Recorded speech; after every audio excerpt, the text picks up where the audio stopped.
Muy buenos días a todos, bienvenidos a esta presentación de nuestro taller evaluativo de lectura crítica, donde analizaremos 9 aspectos presentados por los estudiantes de Psicología 1B.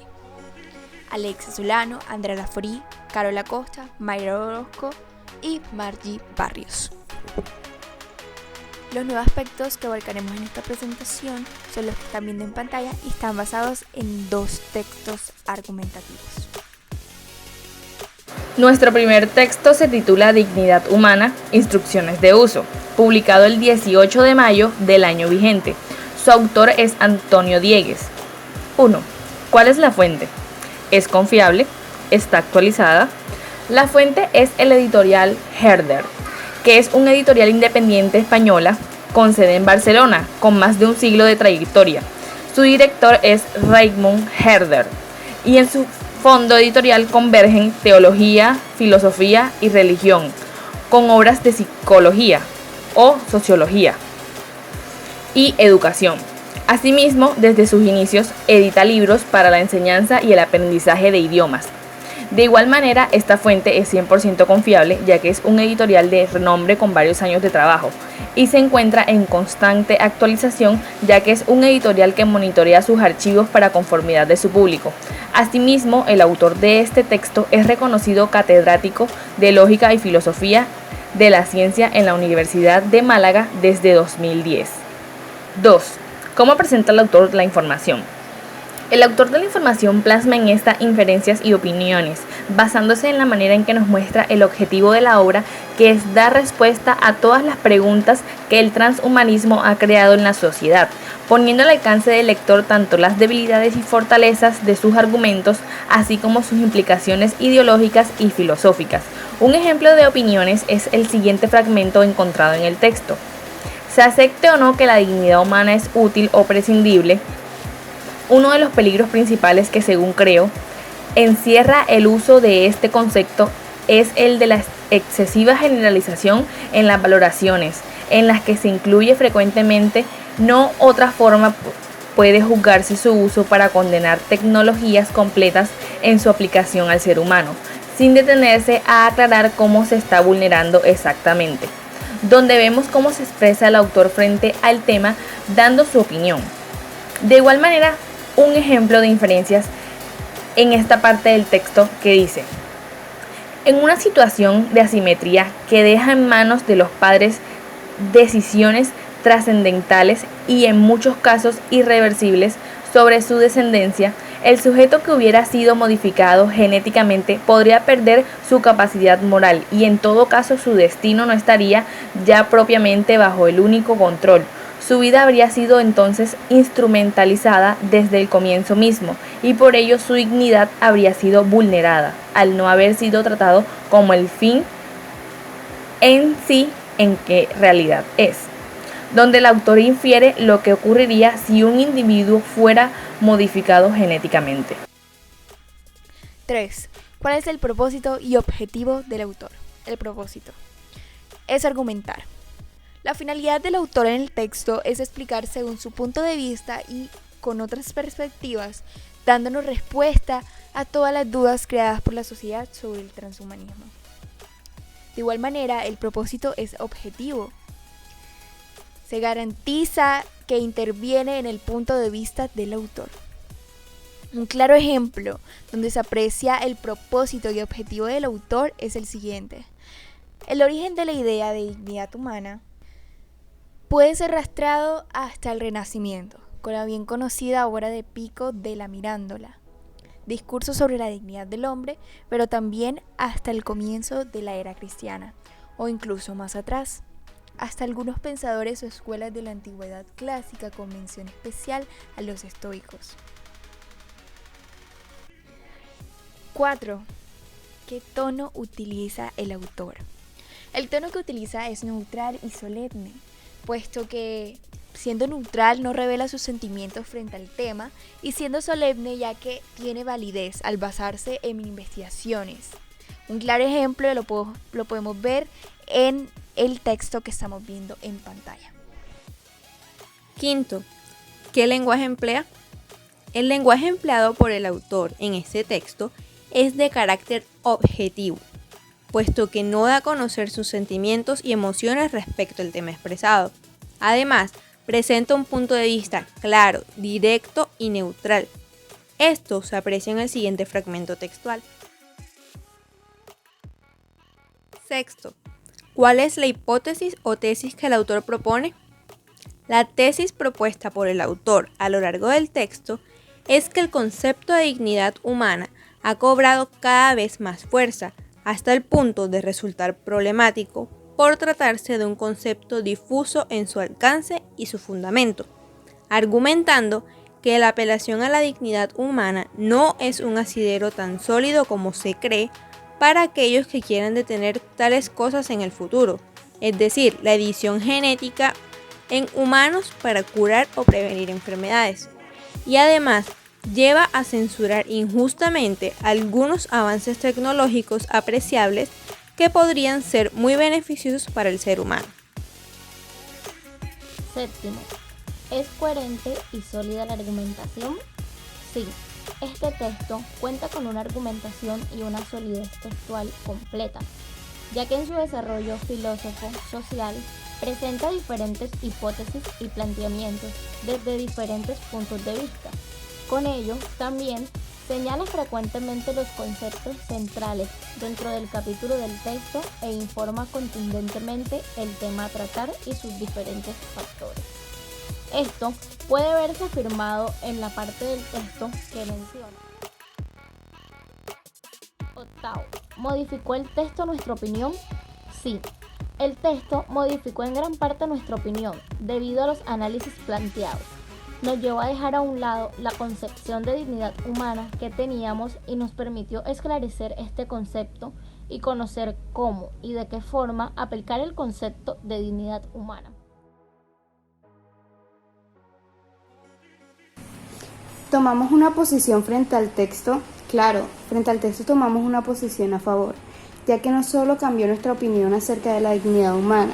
A medida que fuimos leyendo cada autor que el escritor tomaba para llegar a la conclusión de que este concepto no es algo sólido como todos pensábamos, también estuvimos de acuerdo con las ideas que se establecían o enclarecía cada autor. Fragmentos como estamos atribuyendo dignidad o derechos a los seres humanos por el mero hecho de ser humanos, y esto que le sigue en el que nos dice que el valor intrínseco que le damos a los seres humanos por pertenecer a una especie que se considera con diversas cualidades como racionales, con autoconciencia, moralidad, comunicación, con reconocimiento social, empatía y libre albedrío. Sin embargo, animales como los grandes simios, quienes tienen un porcentaje de algunas de esas cualidades del ser humano, también deberíamos considerarlos con dignidad y derechos. En este orden de ideas, continuamos con el análisis de textos argumentativos.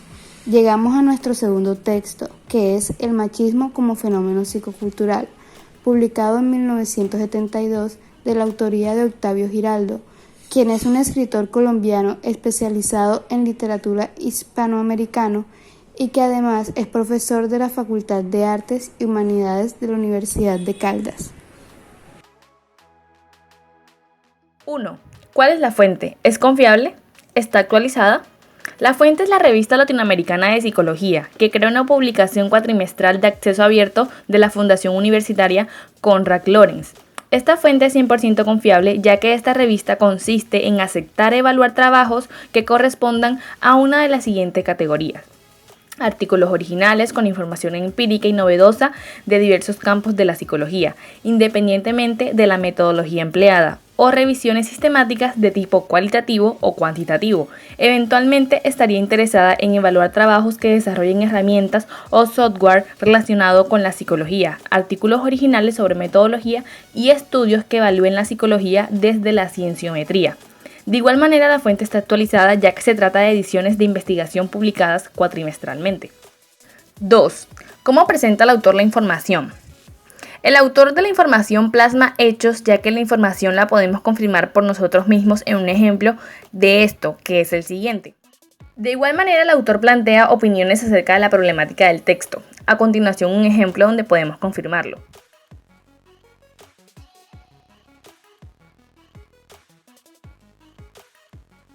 3. ¿Cuál es el propósito y objetivo del autor? El propósito es explicar el machismo de una forma objetiva. El objetivo es informar sobre el tema expresado anteriormente. Y esto lo podemos confirmar en el fragmento del texto que tenemos en pantalla que habla sobre las características del machismo. 4. ¿Qué tono utiliza?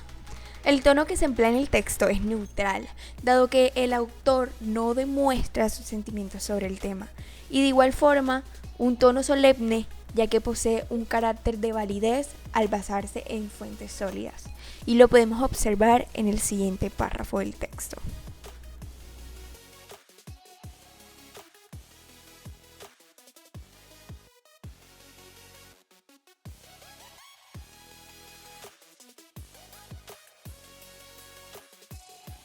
Quinto, ¿qué lenguaje emplea?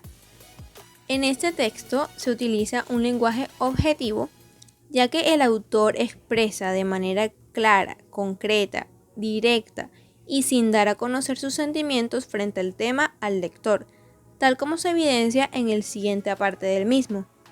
El macho, el verdadero hombre según la cultura hispana, debe tener ciertas características para que se lo considere como tal y no como afeminado u hombre a medias.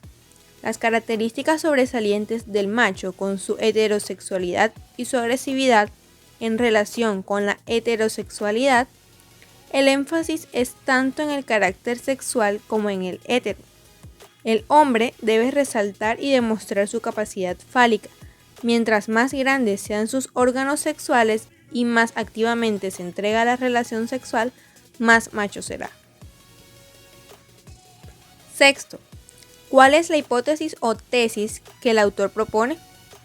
La hipótesis propuesta por el autor durante el desarrollo del texto es que el machismo es una reacción compensatoria a un complejo de inferioridad que se origina en las primeras experiencias de la infancia. Ejemplo de ello es la siguiente cita textual. Al examinar las prácticas de crianza, principalmente de las clases inferiores, encontramos ciertos elementos que alimentan el complejo de inferioridad. El estudio de Stikos en Puerto Rico revela cómo el tener hijos hombres es motivo de orgullo paterno, porque ellos son machos, pero a la larga resultan perdiendo en cuanto se refiere al afecto paterno y el cuidado cotidiano, de nuevo, porque son y deben ser machos. Séptimo, ¿es coherente y sólida la argumentación? Concuerdo en que este texto contiene la suficiente coherencia para crear un texto sólido y eficiente en la forma de describir completamente el ámbito o el tema que quiere tratar, que en este caso es el machismo dentro de la sociedad. Igualmente, presenta la hipótesis de cómo o de dónde surge entre los temas suficientemente descriptivos y coherentes, pero no cuenta con la suficiente argumentación posible para determinar que este es un fenómeno que generalice a la masculinidad, ya que sus argumentos son tomados desde una perspectiva social y sus comentarios son tomados por medio de las referencias culturales y pensamientos de terceros. Esto lo podemos confirmar e identificar en el siguiente texto. Desafortunadamente, no hay muchas investigaciones o estudios descriptivos sistemáticos dentro de este asunto. Las pocas referencias encontradas se refieren generalmente al tema de un modo parcial dentro de un tópico más general. Es decir, que las pocas referencias bibliográficas halladas se refieren principalmente a un tipo de cultura. Octavo, ¿modificó el texto nuestra opinión? No, el texto no modificó nuestra opinión debido a que siempre hemos tenido una perspectiva similar frente a muchas de las opiniones o comentarios del tema planteado en el texto. A razón de esto, el texto no modificó mucho nuestra opinión. Tomamos una posición frente al texto. En este caso, el texto es bastante claro de lo que es y cómo se ha generado el machismo, por lo que no tomamos una postura frente al texto, ya que consideramos que el autor no defendió y tampoco estuvo en contra, aunque resaltó aquellas exageraciones de los hombres que practicaban el machismo, aún así solo informó al ser un texto conceptual, pero es algo que no cambia nuestra opinión acerca de las personas machistas, porque es algo que debería quedar en el pasado. No defendemos la idea de que aún existan hombres y mujeres así, con un complejo de superioridad y sumisas respectivamente. Muchas gracias por la atención y esperamos que ustedes se puedan basar en estos aspectos para realizar una mejor comprensión de los textos argumentativos.